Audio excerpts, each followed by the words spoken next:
We are with Chef Aarón Sánchez, chef, restaurateur, TV host, man of many talents. But today we're actually going to be talking about wine. Yes. Because you are a huge wine buff. And today we're going to talk about pairing South American wines with South American, Latin American food. Because oftentimes we don't think about the terroir of wine as pairing with the foods, but why should we?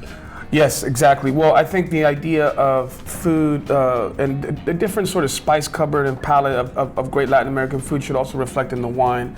And sometimes it baffles me how many chefs are not involved in that process of becoming familiar with the wines that's paired with their respective food. So for me, I have just been such a big proponent of Argentinian and South American wines for many, many years. I think everybody loves the idea of Latin flavors. They just don't know how to they don't know how to complement it when it comes to wine. Why should it be the natural thought process when you're pairing? Exactly. I think sometimes the expected thing is to have a cocktail or beer, or when it comes to Latin, Mexican food. But I just think you got to look at it from a regional standpoint. You know, if you go down to South America, for instance, you see all the wonderful bounty of produce and meats and seafood, but right next to it you see vineyards. And I think the idea of Terrazas being one of the sort of a founding father vineyards in Mendoza and Argentina, and started to plant Malbec there many years ago with that beautiful history of France behind them, really started to raise the benchmark, and it started to wake up people to the idea of, okay, let's look at what we got. We got beef, the best beef in the world.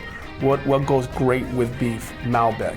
And then that's how sort of the conversation started. And I think down there, it's extremely typical to have wine with almost every course of food. I think up here in the States, I think it's our job to sort of educate more. Just because people they're just used to cocktails and fun. And, right, you know and they I mean? go to a Mexican restaurant, they're like, cool, I'm at a Mexican restaurant, time for me to have a beer. And it's like, whoa, whoa, whoa, like this isn't what we're having. Totally. Like, we need to think about this more. So let's talk about some varietals and sort of what dishes you would typically pair it with. Like, you know, what kind of dishes would you typically pair with Malbec, but then some of these others as well? Well, let's think about the idea first about New World, Old World kind of thing, because it also relates to with food, right? So if you think about the palate, what was here when Europeans came here in 1519, it was the idea of corn, squash, beans, chilies, wild herbs, all that was here present, right?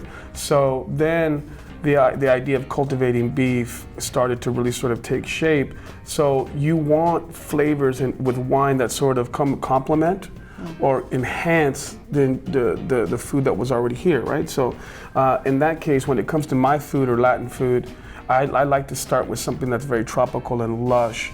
And that would have to be our Dorantes here, which is a grape that's very indigenous to Argentina in the north, in an area called Salta. You know, some people say it kind of has those characteristics of a Rhone white, so Viognier, Roussanne, Morsan, kind of has those qualities, but it's very different in the sense that it's tropical. And it kind of has that beautiful sort of chewiness and floral component to it that you just love. And it goes great with spicy food. It goes great. It goes great with like ceviches and things of that nature, so which is something that's sort of the benchmark for a lot of Latin food. So and it can cut through the spice. Exactly. And then what about our next one? All right, well, so this is Malbec. So the idea of Malbec is king in Argentina. You want to talk about grilling wine, the perfect wine to eat with asados or the Argentinian grills down there. This is the wine. It has an unbelievable versatility for it. You can drink it by itself and enjoy, or you can have it with roasted meats and that caramel flavor that happens when you put rubs and all that wonderful sort of big flavor, and it doesn't overpower the food, and the food that won't overpower the wine. And then what about spices too? You know, there's obviously, you know, a lot of heat. Does that also work well with Malbecs? Absolutely, yeah. I think the idea of something like a mole or a very aggressive coffee, black pepper rub that you would put on a big roast or something like that, it really complements it. Well, Aarón, thank you so much for teaching us about wine and pairing our food, and now we can kind of dig in here. Really appreciate it. Yeah, absolutely. Thank you, Ms. Ali. I appreciate it.